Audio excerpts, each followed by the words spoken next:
Hello everyone, welcome back to my channel GMB SHOW. I hope everyone is having a wonderful day. Sean Wallace has said he earns way more money as Chaser on Bradley Walsh's iconic TV show than he did in his role as a high-powered barrister. Sean Wallace, who is best known for his role as the Dark Destroyer on ITV's The Chase, has opened up about his 2024 salary, confirming that he now earns a lot compared to his former role as a barrister. He went on to reveal that his earnings are now in the 6-0 territory, with the TV star hailing his victory on Mastermind 20 years ago for contributing to his significant increase in wages. Although the Chaser is an established personality in the business, with 70% of his salary coming from his on-air career, he still has not given up on his legal career entirely. Sean still dips his toe in the water, with the remaining 30% of his take-home coming from criminal proceedings. The 64-year-old opened up about his income in a candid interview with The Times. When asked about how comparable his earnings today were with when he'd been a barrister, the Dark Destroyer said, "A lot, that's all I'll say. How many zeros?" He went on to reveal, well into 6-0 territory, and my earnings have increased massively since I've started working in TV. I got paid well as a barrister, but I'm now earning about 10 times the amount I was before. Bradley Walsh's co-star continued to elaborate on his salary, adding, "I still practice though, so I have a dual income.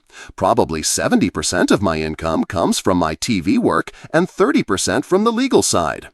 Everything changed when I won Mastermind in 2004. Not just my finances, my whole life."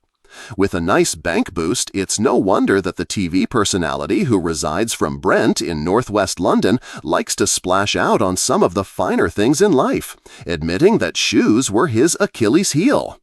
In the same interview, he spoke about his love of spending on footwear, confirming, "I spend about £2,000 or £3,000 on a pair of shoes, and I've got a whole wardrobe full of them." Sean also went on to estimate that he'd probably spent around £50,000 on handmade shoes, but wasn't prepared to share the brand as he didn't want a free pair and was more than happy to pay his own way in life. Thinking back to what life was like growing up, Sean explained there was no comparison with the life he leads today in terms of finances when compared to his childhood and his mom and dad's struggles. The TV star's mom was a hard-working state-registered nurse, while his dad was a respected Heinz factory worker. Despite the huge difference in earnings, Sean claimed things were fine growing up, and that his parents worked hard to make sure he never went without. After sitting the incredibly hard exam known as the bar in 1984, Sean went on to have a lucrative career as a defense lawyer. However, his life would be shaped in a whole new way when he took part in Mastermind in 2004. He elected the FA Cup Finals as his specialist subject and took the series crown with his knowledge of football expertise. It was after this that Sean found his way onto The Chase as one of the original Chasers alongside Mark Labette, aka The Beast. Dara Ennis leaned against the rail of the studio balcony, peering down at the set where Bradley Wallace was still laughing with a contestant who just fluffed a $20,000 question about cheese. The lights, the buzzers, the applause, it was all so far from the quiet, fluorescent lab where he used to check the temperature of insect tanks and hope the funding wouldn't run out. "I used to get excited if my account balance had 3 zeros after payday," Dara confessed in a rare backstage interview, tugging at his trademark dark tie. "Now, well, let's just say it's got 6 zeros these days." The revelation came as a shock to even the crew, who were used to the Chasers being hush-hush about their salaries. But Dara's grin was too bright to hide it now, his phone still buzzing with alerts from fans who had seen his latest win and were congratulating him for the ruthless yet warm energy he brought to the final chase. "Don't get me wrong," he added, "I loved my science job. I loved the research, the quiet, the thinking. But when you're counting coins to buy second-hand textbooks and skipping lunch to save bus fare, it wears you down." He paused as a producer waved him down for a quick mic check, the golden light of the studio reflecting in his glasses.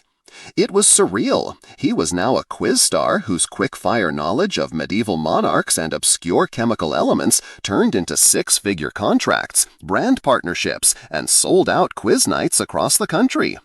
I can finally help my family, pay off debts, and put some away for the future, he told a small circle of crew members as they sipped lukewarm tea. And I won't lie, it's nice not worrying about an emergency expense wiping out my entire month.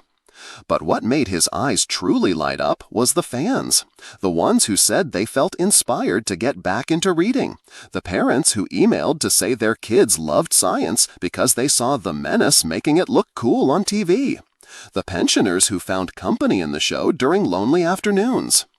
It's not just about the 6 zeros, Dara admitted as Bradley called him back onto set. It's that I get to share what I love with millions, and they care about it. As the camera lights blinked on, Dara adjusted his suit, straightened his posture, and stepped back into the game. Another contestant, another head-to-head, another battle of knowledge where the stakes felt higher than they ever had in the lab. But now, with the glow of the audience and the hum of the cameras, Dara Ennis felt a different kind of purpose, one that came with a 6-0 paycheck, sure, but more importantly, with the joy of proving that knowledge could truly change lives, starting with his own.